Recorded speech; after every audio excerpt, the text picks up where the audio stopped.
film starts going. One hard drive corrupts. 10 minutes later, second hard drive corrupts. I'm like, fuck, this is bad. This is really bad. So I'm stressing out my nuts. I just want the story to tell my grandkids. I want them to sit on my knee, 60 or 70, and go, you're the coolest. And I'll go, hell yeah. Don't get me started about slow walkers. Everyone is so special, and once you realise that and make the most of it, I think the world will be a better place. And that's what I want to do. Chris, if someone starts watching this podcast right now, tell them why they should stay tuned and watch it. Well, it's a different take, I think, from others, as I've had experience in most departments, AC, directing, producing now. I've moved on to, so I've kind of done everything, and I've got some exciting stories about what not to do and what to do on set. So it should be really interesting, and I've got a great taste in movies. So originally, I'm from Yorkshire, a little town called Harrogate. It's quite a posh town. Can you read that, please? Yeah, of course I can. Anywhere on the paper. Oh, the water one. Yeah, exactly. That's what everyone says, the water one. So, so I'm from Harrogate originally. Moved down to London a few years ago. It's quite a posh town, but I like to think of myself as like a Leeds boy. Because I'm not really that posh. From quite a working class family. And so originally I actually got into film because when I finished school, I was going to join the army originally. Because I didn't know what I wanted to do, so I was like, I'll join the army. Then I had asthma when I was a kid, so I couldn't join because I had to be cleared of asthma for 4 years. So I went travelling at 18, lived in Australia for a year, had a whirl, and I was like, I can't join the army, it's not for me. I need to see the world. So I came home when I was 19, said I'm going to come get a degree, all this. I was working full time in a bar supervisor. I was going up that ladder, didn't enjoy it though. And then the pandemic happened. I was really bored. Yeah. So I started making TikToks. Really? Yeah, honestly. They're all privated now, but I might send you a few if you want. How about you describe one TikTok you're not too afraid, ashamed to share, that I can cut into the podcast afterwards? You can do any, I think. They're a mixture of cringe, but one of them did get featured on Student Beans. You know Student Beans? I don't know what it is. It's like a student Instagram page. Okay. It got featured on there, and I was like, "Oh, that's wild!" And then I remember my girlfriend at the time sent it to me. I was like, "This is really weird." I was like, "Right." Originally, I'm from Yorkshire, a little town called Harrogate. It's quite a posh town. Can you read that, please? Yeah, of course I can. Anywhere on the paper. Oh, the water one. Yeah, exactly. That's what everyone says, the water one. So, so I'm from Harrogate originally. Moved down to London a few years ago. It's quite a posh town, but I like to think of myself as like a Leeds boy. Because I'm not really that posh. From quite a working class family. And so originally I actually got into film because when I finished school, I was going to join the army originally. Because I didn't know what I wanted to do, so I was like, I'll join the army. Then I had asthma when I was a kid, so I couldn't join because I had to be cleared of asthma for 4 years. So I went travelling at 18, lived in Australia for a year, had a whirl, and I was like, I can't join the army, it's not for me. I need to see the world. So I came home when I was 19, said I'm going to come get a degree, all this. I was working full time in a bar supervisor. I was going up that ladder, didn't enjoy it though. And then the pandemic happened. I was really bored. Yeah. So I started making TikToks. Really? Yeah, honestly. They're all privated now, but I might send you a few if you want. How about you describe one TikTok you're not too afraid, ashamed to share, that I can cut into the podcast afterwards? You can do any, I think. They're a mixture of cringe, but one of them did get featured on Student Beans. You know Student Beans? I don't know what it is. It's like a student Instagram page. Okay. It got featured on there, and I was like, "Oh, that's wild!"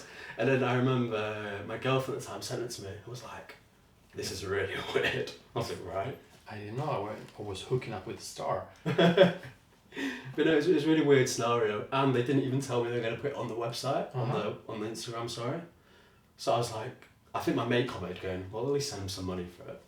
And that was the end of it, never heard anything again. So, yeah, so I did TikToks for a while, and I made it. I'll send you this one actually, because I made a really shit edit. Can I swear? Yeah. Okay, cool. I made a really shit edit of a TikTok. Swearing's okay. And it really stressed me out, because I like to know things, and I don't like to do something half-hearted. Mm-hmm. So I got really stressed and went, screw it, I'll apply to uni at film school. Yeah. Bearing in mind, I got like 6 GCSEs, Mm-hmm. failed my A-levels, so I left school with barely little any qualifications. Wrote my cover letter for 3 universities. Just wrote the whole time about my time travelling and how much it like expanded my skill set and I grew up and all this. And I wrote at the end, by the way, these are my exam results, left it like that. And I got offered a unconditional the foundation year for Met Film School in London. Mm-hmm. And yeah, that was it. I just kind of, I felt behind, so I taught myself how to edit Mm-hmm. and taught myself how to film and practiced a lot and really like expanded my skill set in that. And then came to uni and that was it. I bounced around a few little roles and yeah, graduated in July. And eventually you landed in a role that you like, which is? Yeah, so I'm a documentary filmmaker. Well, I'm trying to be. I'm making my work, but we'll see.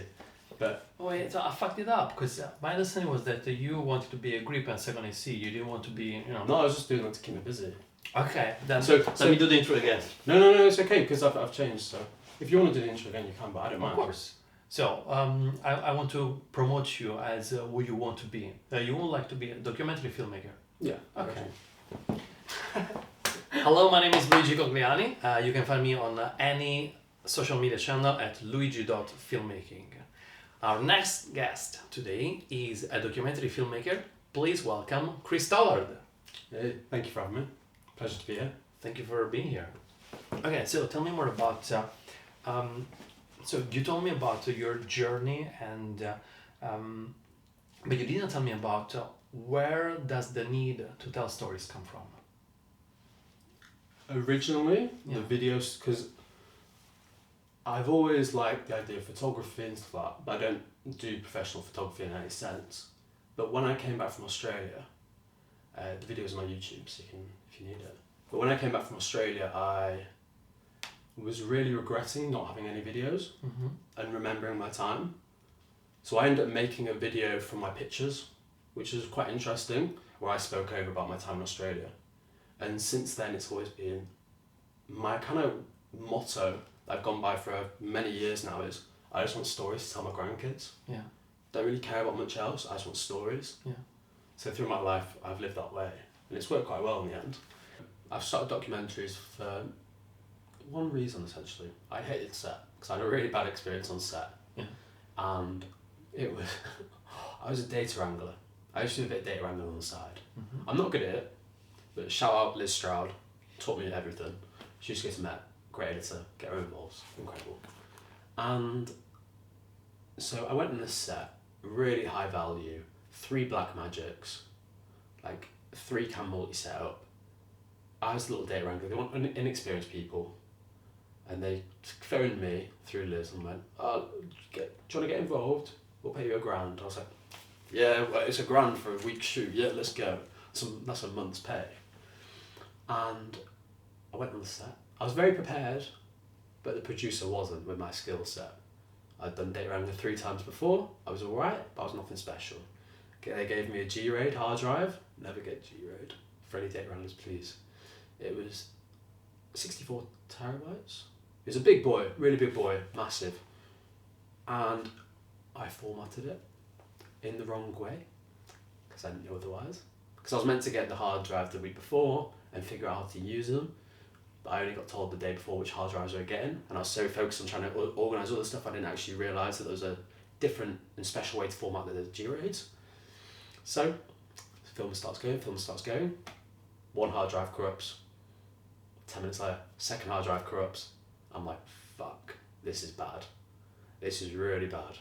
So I'm stressing out my nut. Now I'm going insane. And yeah, they lose a lot of footage. Like 2.5 days worth.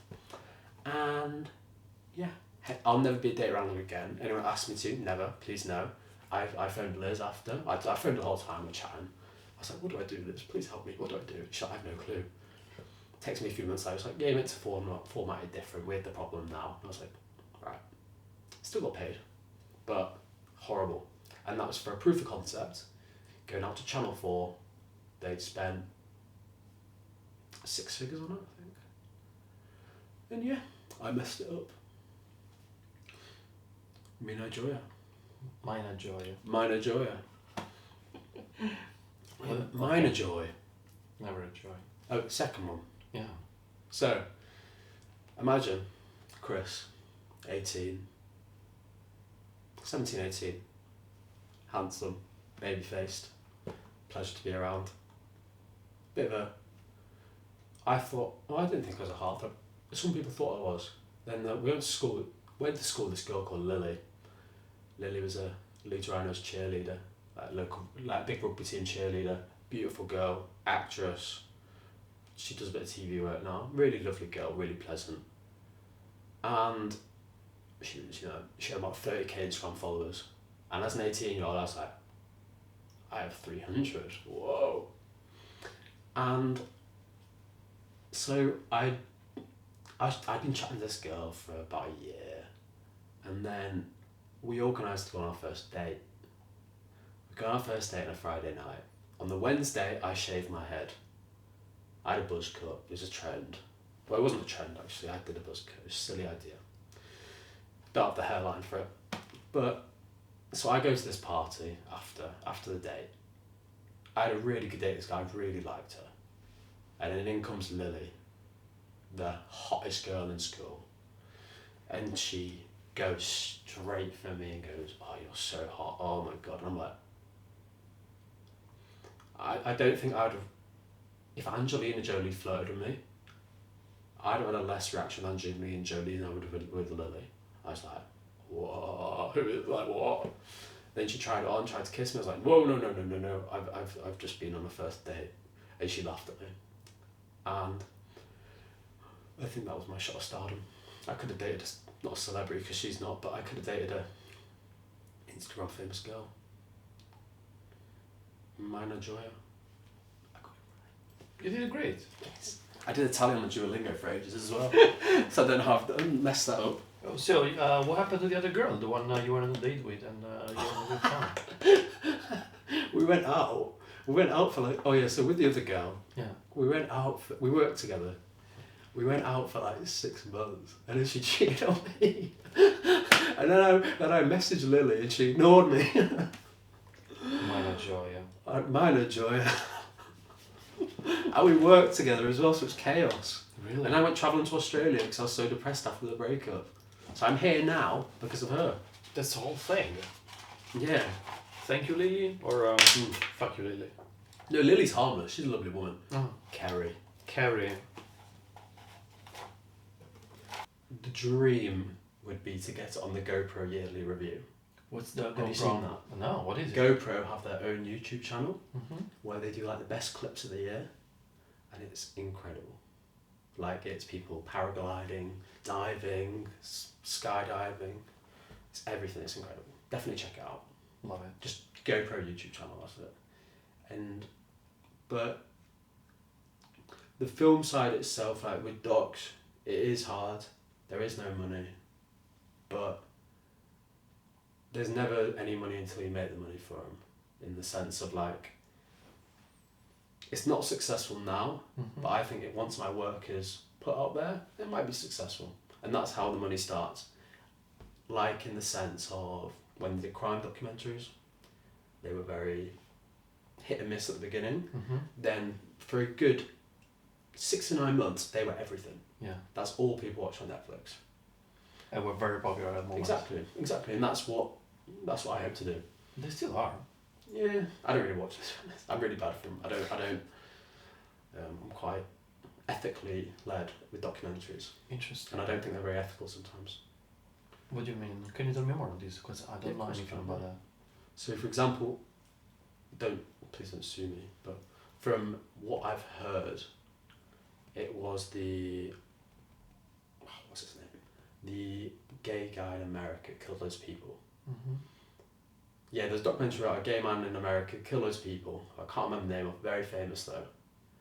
And the families of the victims were never told that they were releasing it. What the fuck? So they're watching a documentary about their son being killed, and they hadn't been told anything. Oh my god. And I think that's just a wild concept in itself. Not telling the victims' parents that they're going to see their son get killed. It's very shit. And in some senses, docs can get dramatised, and then the parents may seem like they were pushing their kid out of the family, and then this kid dies, and the parents are like, well, do you want this made in the first place? So I'm quite heavy with ethics on that sense. Yeah. But it's part of the process. It's great of you that you care about the integrity of your work. I think you've got to be. I think in every sense though. I think the same with you when you direct. I think you're such a crew first director. I was thinking on the way here actually, because I was thinking about all the directors I worked with, and from a stranger sense, I think you're the most crew-led director I know. The only other one I can think of is a guy I'm friends with, and that's because I'm friends with him, and I love him to pieces. But like, on the first day of The Price You Pay, like you phoned your parents and asked them to wish us luck, and that was like a routine you did, and I was like, that's wacky as hell, but I'm for it, and that was remarkable. I really enjoyed that. I think that was very special, and you call me Max. So. I feel we have a similar upbringing because my parents were not like wealthy, not poor, well, good. You got by. But yeah, that's where I got my love of people from. So like if I were one of those directors that they come in and the crew or everybody they work with, they're like puppets, my parents will kill me. That's how it should be, isn't it? Rightfully so. Yes, that's how it should be. Cause that's the missing part of film at the moment, I think. People think it's very life and death. But it's not. It's enjoyment and it's pleasure. And I always think a crew works best when they're relaxed and comfortable. Because everyone, on a professional film set, everyone knows their roles. Whether you're an AC, a DP, a gaffer, an editor, whoever you are, everyone knows their roles. And everyone works best when they're relaxed. Casting call. So yeah, if anyone wants to like work with me, I enjoy real stories, whether it's film worthy you think or not. I just love to hear about it because it fascinates me, and hopefully we can make a documentary out of it, because everyone is so special, and once you realise that and make the most of it, I think the world will be a better place, and that's what I want to do, make the world a better place. And if I'm working with other people to do it, brilliant, can't wait. If you want to make the world a better place, send us a comment or reach out to Chris Stallard on at Chris Stallard Films or at 1863 Media Productions. So that's the in the company name. description. Okay.